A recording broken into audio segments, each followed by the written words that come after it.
A promise was made, the prophets of old. From David's throne, a Savior foretold. The Word became flesh, God's only Son. Light of the world, the righteous one. Here we are, our final, so we've been doing it forever. Here's our last session on the whole question of does God exist, which we know He does, but the fact is that all truth is God's truth. And so if you go out there and examine the evidence, the truth is going to point you to God, and that's what we've been seeing. We're going to wrap this up. We've been talking about objective morality. Which of these worldviews, remember we have these four main worldviews we've been examining. We look at the evidence, we'll say which one of these best explains what we see before us. And we've been taking a look, there's our four, we'll get into them in a minute. Deism, naturalism, pantheism, theism. Which one of these best explains the fact that there is objective morality in the world, that there is actual right and wrong? Right? Remember that? I mean, we established that last week. There is an actual right and wrong. We all know it. Right? Is there any questions about anything we covered last week about morality or the moral argument before we get rolling big on this? Okay? So there's objective morality. How do we know that objective morality exists? Right? We've talked about objective. It's kind of like the difference between preference and fact. Right? If I were to say, hey, who in here is hot? I think most of us would raise our hand. Unless you're sick, in which case, please keep your distance. Right? That is subjective. It's just your opinion. It's your preference. It's how you feel. But if I were to say, hey, what's a thermostat say? That is a fact. It is objective. It is the truth for all people everywhere in all times and all places that right here, right now at Liberty Hill Baptist Church, the thermostat says whatever. That is objectivity. And morality is the same way. When we say that it's wrong to murder, it's always wrong to murder. Murder is never okay. And so that is objective morality. How do we know that morality is not a matter of opinion? One of the biggest reasons is because no one believes it is. Even people who say they think that morality is subjective, they don't live that way. The actions of all people reveal that they presuppose that there is an objective moral code. I've joked before, someone has asked, someone is telling me that there's no such thing as right or wrong, what do I do? And my answer to them is, steal their wallet. I guarantee you they're going to immediately say, hey, you shouldn't do that. Shouldn't do what? Why? Because it's wrong? Well, what they don't say is, it's my opinion that I prefer that you do not take my... No, they really mean you should not do that. They're appealing to an objective standard. Objective morality is properly basic. A properly basic belief is a belief that you didn't have to reason your way to it. You didn't have to just kind of figure it out and kind of have evidence for it. It's there. It's obvious. It's intuitive. We just know that it is true. Like, how do you know the outside world exists? And you're not just a brain in a vat and some chemicals hooked up to a computer somewhere, right? That's just crazy talk to think that the world exists. This podium is here, right? This computer is here. It's real. That's a properly basic belief. You don't need to reason your way to believe this computer's here. It's there. In the same way, morality is just there. We know it. We experience it. And a properly basic belief is rational for us to hold on to until something proves it is not the case. And like I said, we all act as if morality is there. And then we talked about these three conditions of objective morality. If there really is a moral standard out there that applies to everybody, there's kind of these three things that has to be a part of it. That there is a transcendental standard, a standard above all of us. Right? Because if we're just opinions between us, it doesn't matter. There has to be something that can judge between and over all of us. There has to be freedom. Right? If you're going to say you should or should not do something, you actually need to have the free will to choose to do or not to do. Otherwise, that's not really morality. There has to be a reason to regard humans as valuable, as deserving of dignity, of actually separate than the rest of creation and different forms of life. Right? So we kind of went through these last week and kind of showed how these are necessary for morality. And we're going to use these three things to go through and judge our worldviews. Remember we said there's those four worldviews. Materialism, where matter is the main thing. Theism, it's Christianity, where God is the main thing. Deism believes, well, there's a God, but he's kind of, he's out there, not interested, not involved. He just kind of created the world and let it go.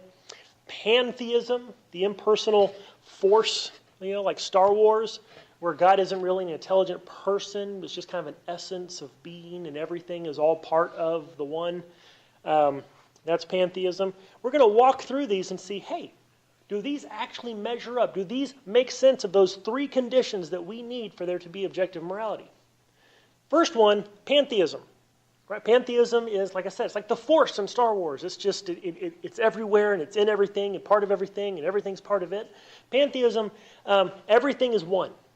Right? This podium, the pews you're sitting in, right? This computer, my shirt, it's all part of the same essence of being. And God, they wouldn't call him God, but God is everything and in everything and part of everything and everything is a part of God. And it's just all this big oneness. Well, in pantheism, when it comes to objective morality, you don't have it, like at all. Don't even claim to have it because in pantheism, all is one. That means distinctions are an illusion. What's the difference between you and me? Well, there is no difference because we're both part of the great, oneness of everything. So essentially, it's just an illusion that there's you and there's me. That's what pantheism would say. Well, what is morality? Good versus bad. That's a distinction. There is a thing called good and a thing called bad, and that morality would be an illusion. So on pantheism, there's not even objective morality. It doesn't even enter the conversation. So we know pantheism can't be right. Right? If we have objective morality, if there is no objective morality on pantheism, then pantheism cannot be the explanation. Okay, well the big one that tends to be popular nowadays in our secular culture is naturalism, materialism, matter and energy, the physical world, that's all there is. There's nothing outside, there's no God, there's no supernatural. That's just all there is what exists in the universe, physical reality, matter, energy, and the laws of nature. That's it. Well, let's see how that stands up. We've got our three standards. How about that transcendental standard? Right? That objective moral rule, that law that stands over everybody. Well, here is what Michael Ruse is actually quite a nice guy, but he's an atheist and he is a philosopher. And he said that morality is merely an adaptation put in place to further our reproductive end. In an important sense, ethics as we understand it is an illusion fobbed off on us by our genes to get us to cooperate. Right, so what he's saying, and this is a common belief among naturalists, is that through evolution, over time, those who developed genes that kind of provide these traits like compassion and empathy and cooperation, these things that we would call morally good, well, those tended to survive. And the people who are the animals or whatever it is that were more about what we would call immoral, well, those tended to die off. And so we just evolved this idea of morality. But it's not real. It's just an illusion. Well, okay, so in that case, there is no transcendental standard. Right? There's nothing above us. There's no God. There's no supernatural. There's no standard. According to them, even this thing we think is a standard is really just fooling us. It's evolution creating an illusion. So there's no standard for morality. How about free choice? Well, in naturalism, this is William Provine, professor of history at Cornell University. He says that human free will is non-existent. Free will is a disastrous and mean social myth. Another place he said that the idea of free will is a complete illusion. Therefore, it is cruel to prosecute people for their crimes. Have y'all... Do you see actually the contradiction there? He said that free will is an illusion, but it's cruel to punish people. Where did you get this idea of cruel? How do you know it's cruel? Wouldn't it just be doing what you're doing? Right? He's saying that you shouldn't punish people because they're just doing what their genes tell them to. They can't help themselves. Well, society has evolved to punish criminals. So how is that cruel? See, it's a contradiction. He's not living up to his own standard. Have you heard of, y'all probably know the name, Clarence Darrow? I know Clarence, he was a lawyer back in there was a big trial that he was the head guy for. The Scopes trial, way back, was that in the 20s? Where it was about the teacher and evolution being taught. And what's funny is if you've ever seen the movie Inherit the Wind, they completely rewrite the story. It's not what really happened. It actually happened that the anti-evolutionists won the court case, but the PR battle was lost. They looked really silly and stupid doing it. And so most people think that the evolutionists won that case. They really didn't. They just put on a better show. Clarence Darrow, the year before the Scopes trial, he actually represented some guys who killed a poor kid. These two teenagers, I forget their names, but they were in college. They were studying philosophy, and their professor, they were studying the philosopher Nietzsche, and their professor was telling them how morality is just an illusion. This right and wrong thing is just something that is used to keep the poor in line, right? But the elite, the educated, the enlightened, don't need to bother themselves with it. So they thought they would go put into practice what they've been learning. And so they went, and according to their own testimony, they killed this kid just to see what it was like. No question of their guilt. Evidence is clear. They've confessed. Everyone knows they did it. But Clarence Darrow's argument is, Judge, you have to go easy on them because they couldn't really help themselves. Because they are the product of millions of years of evolution that has created in them this genetic predisposition to violence. And so it's not really their fault. And whatever it was he did in his argument, he convinced the judge and they got a lesser sentence. But that is this idea right here. That morality, no, there's no free will. You can't really choose if you're going to be good or bad. That it's just genetic and you just have to do however your genes are kind of forcing you to do. That's how it is on naturalism. Right? For materialists, we are composed of matter and energy. Therefore, our actions are entirely determined by that matter and that energy. So, we already don't have a standard, but they're digging their hole. Because now we don't even have free will to choose to do right or wrong. Well, they got one more. Maybe they'll do some good on that one. Right? Humans valuable? Well, I don't know. Here is Peter Singer from Princeton University. You know, that Ivy League school where you send people to get them really smart. He says, the life of a newborn baby is of less value than the life of a full-grown pig, dog, or chimpanzee. Because on evolution, it's about survivability. It's about utility. Your value has to do with what you can produce and provide and contribute. And so he's saying that a newborn baby has less value than these animals. These animals at least can do stuff. Baby can't. We talked a little bit last time about, if all we are animals, right? If all that we are just a different kind of track of evolution that took place and we're just animals like everything else, why do we have morality at all? Why does it matter? Why should we bother? Law of the jungle, right? What is the difference between the lion who chases down and kills a zebra and the guy who chases down and kills a victim? Well, on naturalism, there is no difference. I like to claim there is, but there's not. There is no reason to regard humans as valuable or as different than other forms of life.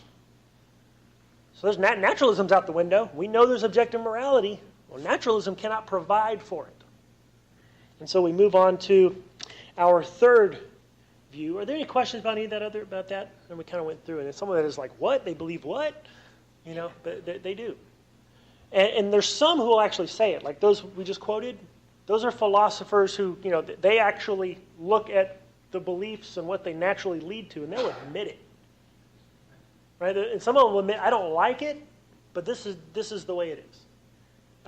That's what they believe. Some will try to hide it. Right? No, there really is right or wrong, and they try to explain different reasons. But no, if all we are is matter and energy, then That's the conclusion. Deism.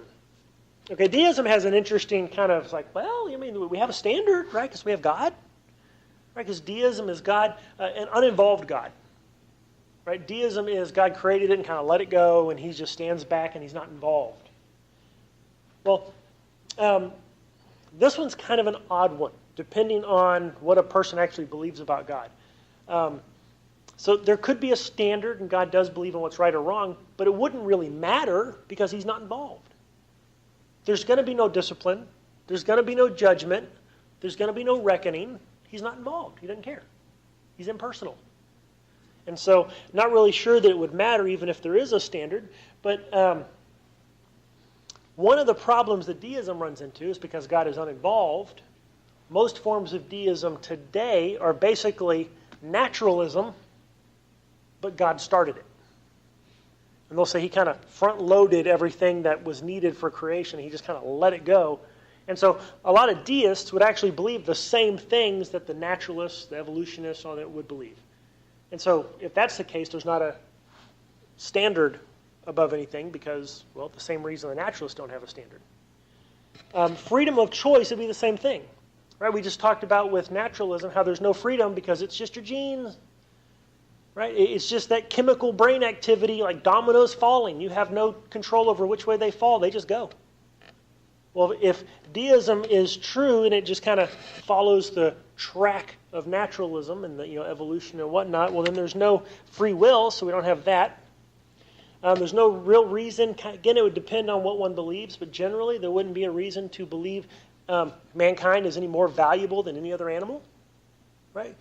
God certainly wouldn't value us on deism because He just kind of set it up and let it go. He doesn't care. He's hands off.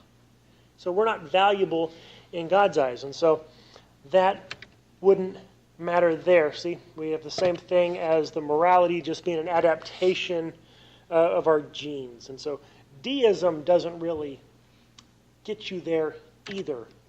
So we have theism, specifically Christianity, right? In Christianity, do we have a standard of morality, a transcendent standard over all of us? Yeah, we have God's moral law. The Bible actually says that He has written it on our hearts.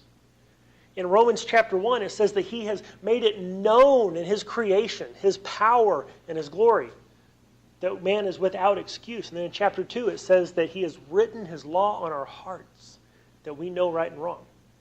So yeah, that standard is out there. Freedom of choice. Yes, we have moral free will. We can choose to do good or we can choose to do evil. That's how He made us. The Adam and Eve created them, put them in the garden, and gave them what? A choice. Tree of life, tree of knowledge of good and evil. Don't eat from the tree of good and evil. And then He let them choose. And of course, they chose to sin. Regard of humans as valuable. Right?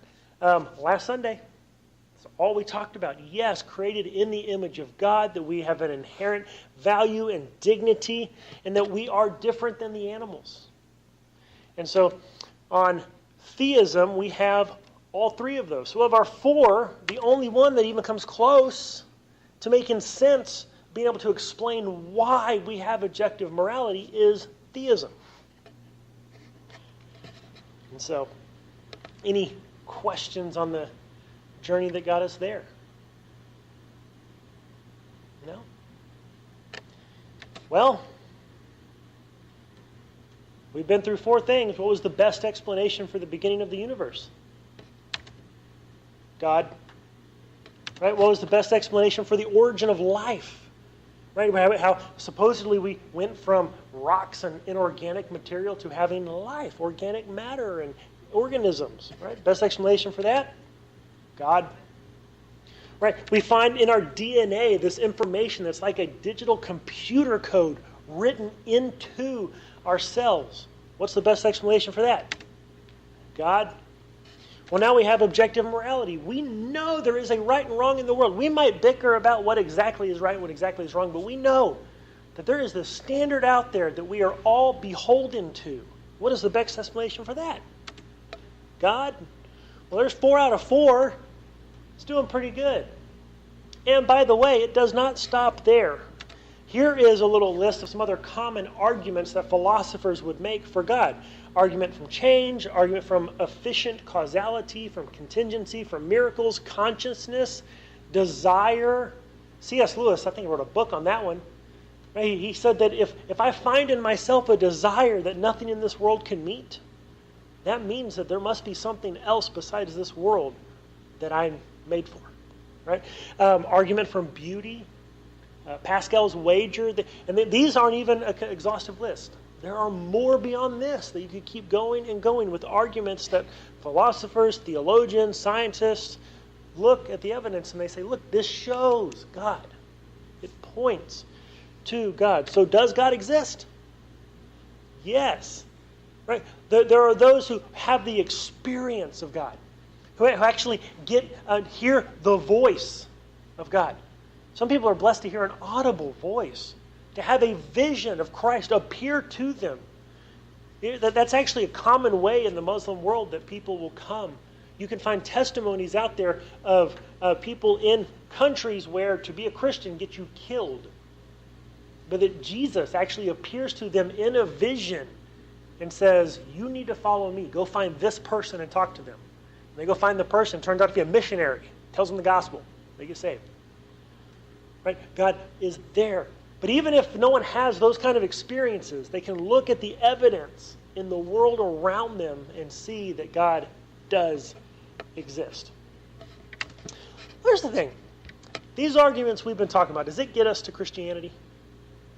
It pretty much shows that there's a God.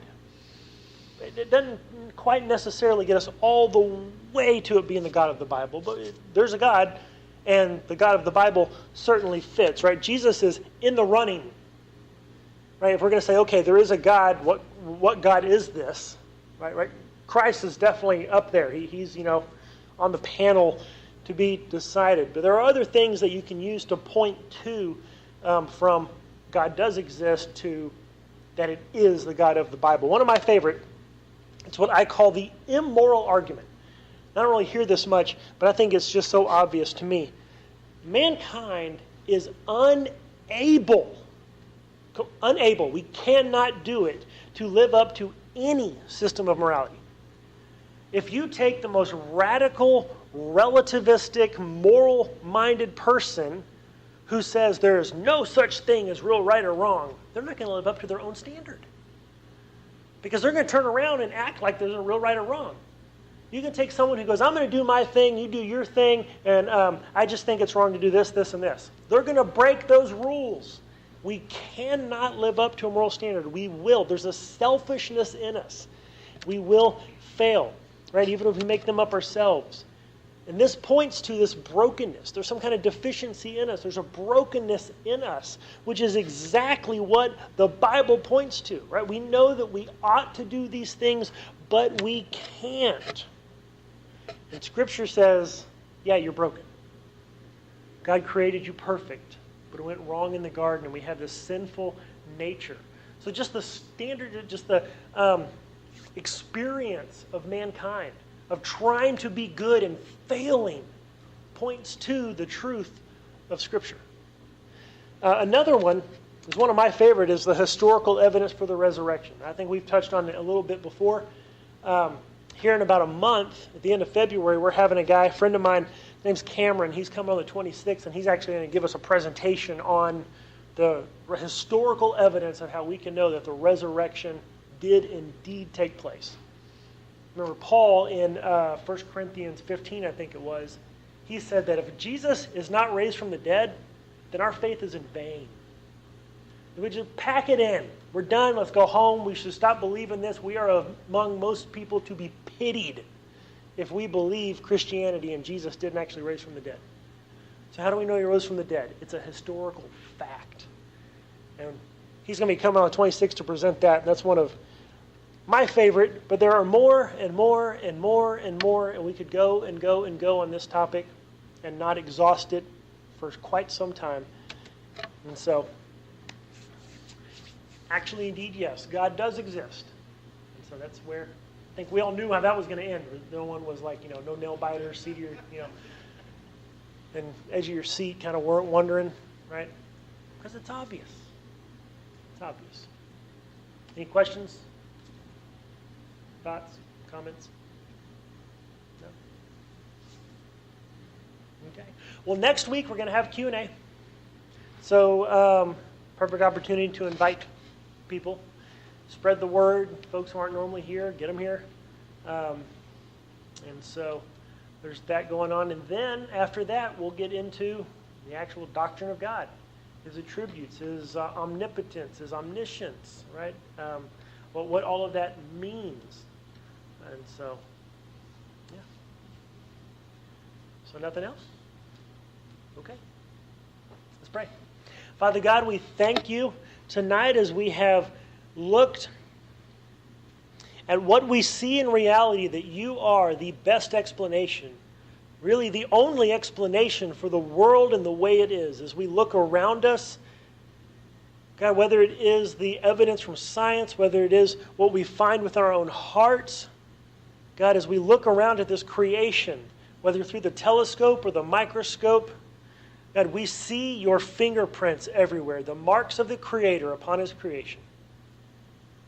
Help us to rest comfortably in that knowledge. Help us to be a people who can proclaim the truth of the Creator. In Jesus' name, amen. While we were sinners, Christ died for us. The blood